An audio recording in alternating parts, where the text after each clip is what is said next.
Good afternoon, everyone. My name is Olivia Madara, and you're welcome to our Instagram live session today. Today, May 17th, is World Hypertension Day, and hypertension is basically a silent killer, and it's not something we want to joke about. So today, I have a guest with me who is going to help us dissect hypertension, how to manage it, the causes, and how do you prevent hypertension? So please help me welcome my guest today. I have Dr. Johnson here today. Please, can you introduce yourself? Hi everyone, my name is Dr. Johnson Babajide. I work with Medbury Medical Services. I'm an emergency medicine professional and an operational physician. That's basically it about me. Okay, you're welcome. Thank you for having me. So our first question basically will be, what exactly is hypertension? So, hypertension is a chronic condition where an individual's blood pressure is consistently above 140 over 90. So, you know this number you usually say now when you go to the hospital, they say BP and then they write a number for you and they say, oh, 139 over 80, 140 over that and that, you know, that's. So, if that figure is presented to you and what you see there is persistent, the important word there is to hold on to is persistent, alright? So, if it's above 140 over 90 persistently, then that is what hypertension is. It's important to note here that as clinicians, we don't make diagnosis of hypertension by just one reading. So what we usually do is you come to the clinic about 1-2 days or a reading that is done about 4-6 hours apart, about at least about 2 to 3 readings as it were. You know, so if this figure, if we read it 2-3 different times and it's consistently above 140 over 90, then you diagnose hypertension. Okay, so if I come to the hospital today and I have that reading, I still have to come back again to be sure. You have to come back in like 4-6 hours. Yeah. If that is the first time you're getting that kind of reading. Okay. Alright, but if you've been diagnosed before, then you're hypertensive. But if you come to the hospital for the first time ever, alright, and then they check your blood pressure, or when they're checking your blood pressure, the first time ever that your reading is above a particular figure, you have to get it checked again in about 4 to 6 hours. At least 2 times. The reason is because a lot of stressors or factors can contribute to transient rise in blood pressure. Alright, so the stress of Lagos, traffic of Lagos, hypertension and all that. So we don't want it to be exactly. So we have to take it like 2 to 3 different times before we diagnose. Okay, so I want to ask, how deadly is hypertension? It's very, very deadly. And the reason is not far-fetched. So the tricky thing about hypertension as a condition is it does not show any symptoms. Alright, so you can go 10, 20, 50 years with it and you won't, unlike your malaria, your typhoid, you feel hot and all that. This doesn't show anything. And it silently damages literally every organ within the body from your head to your toe, as it were. Alright, so that's why you hear somebody was walking down the office and the person just says slow and they say it's arrow from the village. More often than not, it's not arrow from the villages. Long-standing hypertension that has not been diagnosed but that has not been properly managed. So it's very, very deadly. It can lead to conditions like stroke, chronic kidney disease, and end-stage renal disease.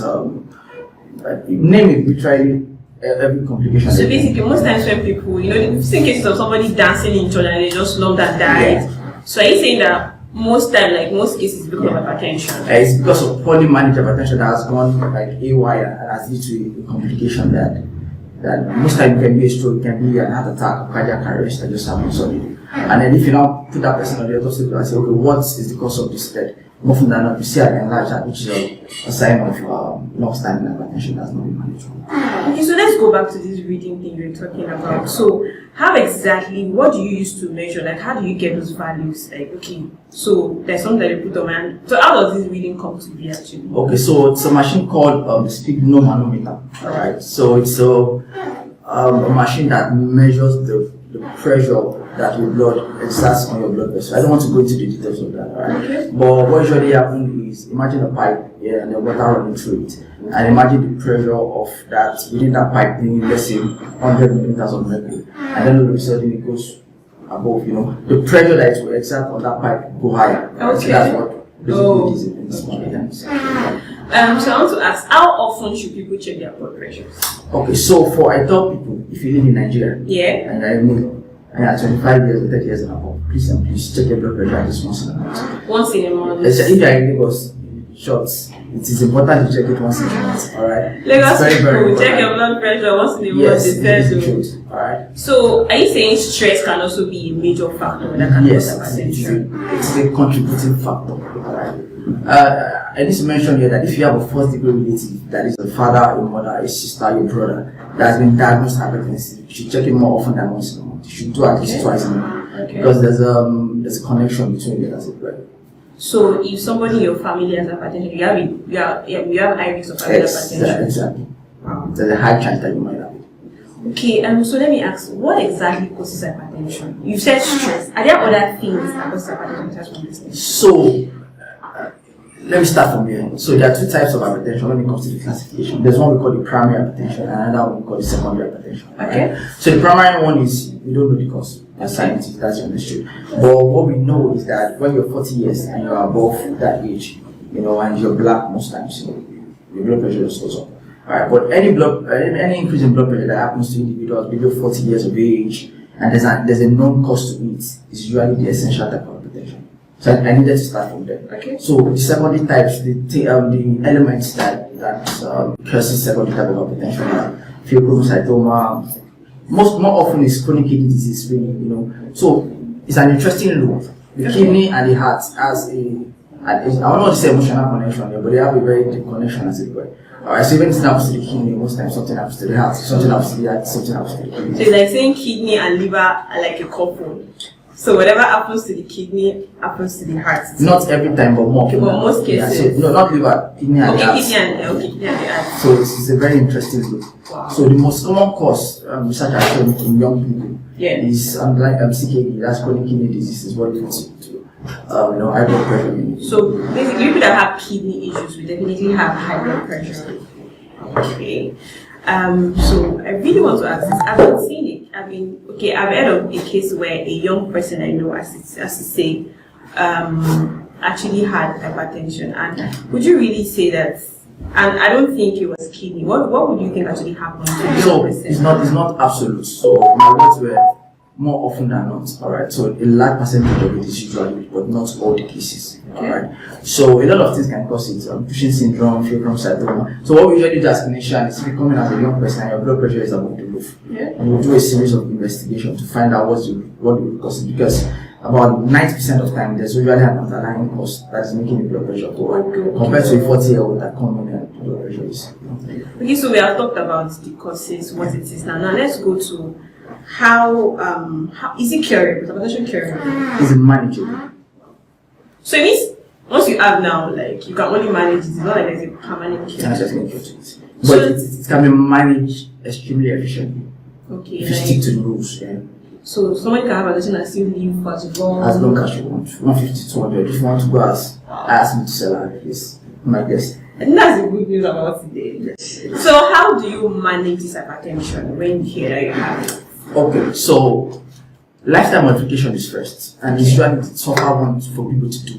Alright? So what that means is there are risk factors that you can modify and the ones that you can modify. Meaning there are some that you can do something about and the ones you can do something about. Okay. So risk factors are entities that increases your chance of getting a particular thing. Okay. Alright, so for example, drinking, smoking, you're drinking, smoking at the modifiable ones, not modifiable ones are your age, your sex, and so on and so forth. Alright. So I need to start from there.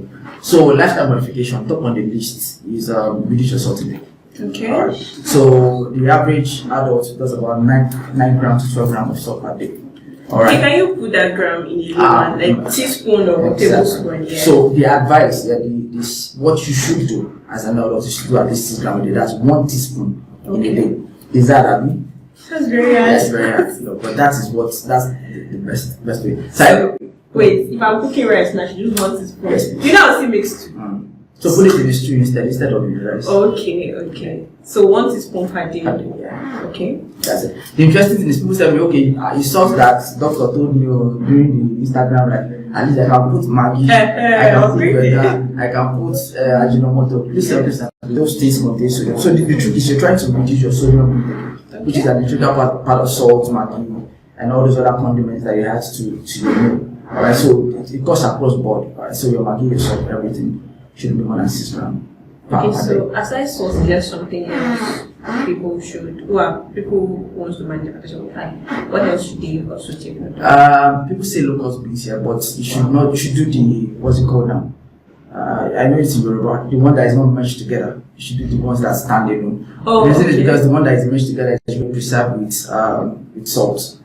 Alright, compared to the other one that is so that is one alternative that you can maybe tilt towards. Okay, so we are just joining us. We are still talking about hypertension, and we have Dr. Johnson here who is taking us through the measures, how to control and how to manage hypertension. So I want to ask you, for people who have not had it before, like how do young people or people listening to us who don't even have hypertension, like how do they prevent it from happening to them? What can they do to not have hypertension? Okay, so some of the stuff that is if you drink, please cut it down. If you binge drink, to be specific. So binge drinking is they'll bring 1 crate of whatever beer to you. You say, okay, I'm just starting. Bring 3 more crates. That's binge drinking. Wait, so before you say drink, can we specify? Is it beer, alcoholic drinks? Alcoholic drink, sense of it. So I'm going to break it down. Okay. What's the limit you should go by? Okay. Alright, so beer, spirit, if they bring 1 bottle of each spirit, you say, this one is small and I can bring more than this, and they bring extra. Please don't bring drink. Alright, the limit you should go for a male and for a female, the figures are different. Okay. So for a male, you should do an average of 330 mils of beer per day. That's a small bottle of beer you're making Guinness and all those other stuff. Okay. The small one, 2 of it, and that's all a day. For a lady, 2 a day. For a lady, just 1 of the 330 mils. So if I may ask, why is there a difference between male and female? Like, why? I don't know. That's finished. There's no scientific. It's a genetic thing, as it were, so. Okay. There's no. You're like, oh, why is there? Yeah, like why should women take less and the man should take more? So for my research, it's a genetic study that they did, and they realized that the effect of it on female is much more grander than the effect on male. Okay. So is there any other thing? For spirit also, for a guy can do 2 standard shots of spirit drinking. Okay, spirit is spirit. Is it tequila? Yeah, tequila. Any one of them, distilled spirits, tequila, gin, rum, and so on and so forth.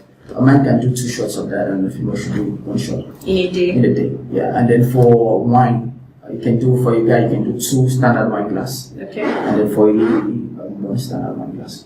That's the limit that you should go. Anything above that is puts you at risk of hypertension.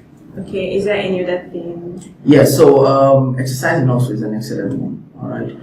So when we say exercise, people usually think, and I start carrying, I start running the entire Lagos states. No. The trick is just make sure that whatever exercise routine you choose, it's aerobic. What that means is it makes you breathe very fast. Okay. All right. So what we usually advise people that you can easily do is brisk walking. So in your room, in your compound, just walk actively like a soldier for like 30 minutes, 3 times a day. 30 minutes is the standard, no less than 30 minutes, 3 times in a day. All right. For aerobic exercises. The exercise called isometric resistance exercise. Those are like planking. The one that you just stay in one place, but it's a resistance exercise. So you can do that also if you want to. Resistance exercises is open on the table, right? But if you know your body can take it, please don't do it. Swimming, cycling, and are excellent aerobic exercise that you don't even pay attention to. That you can pick up. And you can go with your family, just cycle around on weekends. You take time in 30 minutes, and you're good. Okay, so can we also say cutting down stress? So actually really I just want to talk about, for example, Lagos people now who have to always be on the road. Okay. So when you say cut down stress, is there an ideal measuring factor to say, okay, this is what I think you should not really do so much in a day to cut down your stress? So I realize that people don't know that within work, within the hustle and bustle, you can take out 5-10 minutes to take stress reduction measures. And I'm going to give some examples. Okay. Right? So it's hard to say, okay, cut down your stress. Like for example, say you work only 6 hours a day, or it's hard because you have to work and make money and all that. Yeah. And Lagos traffic is standard. You can't fly. Alright. But what I tell people is, even during your work time, take out 5 minutes and watch your comedy video. It's an excellent stress release. Right? 5 minutes, just check and watch Basketball and just laugh it up, or watch Tawoma and all those guys and just laugh 10 minutes. Even in the traffic of Lagos, that usually 2-3 hours, take out time. Watch YouTube videos on comedy.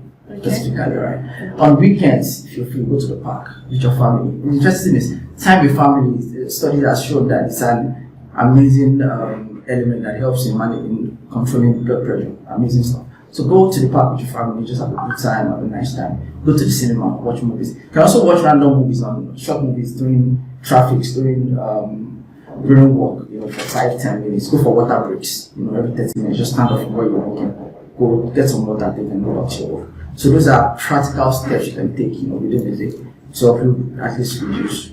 And then get enough sleep, very important. Okay, get enough sleep. Yeah. Okay, I think that's pretty much all our questions today, and I want to say thank you to everyone who joined us for this show. Do you have any final words? Do you have anything to tell? Yes, it's important to let people know that hypertension is a silent killer.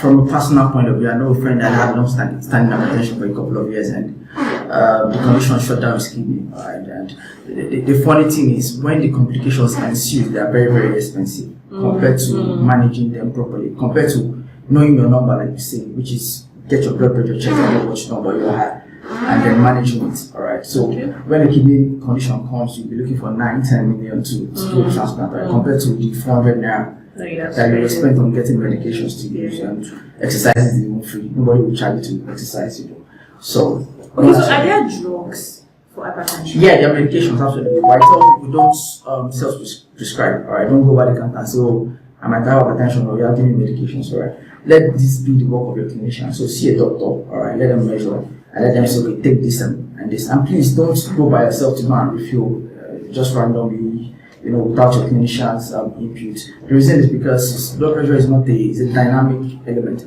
So it goes up, it goes down, and up and down, up and down. It's not static. Okay. Right, so you need your physician to check and say, okay, this blood pressure is now reduce it to this, take this a little bit higher. Those are not decisions you want to make for yourself, because if your blood pressure goes below normal, again, it's another issue. Alright. Okay. So please leave medications to your clinicians to prescribe and guide you. Okay. So don't just use drugs by yourself. Exactly. Just okay.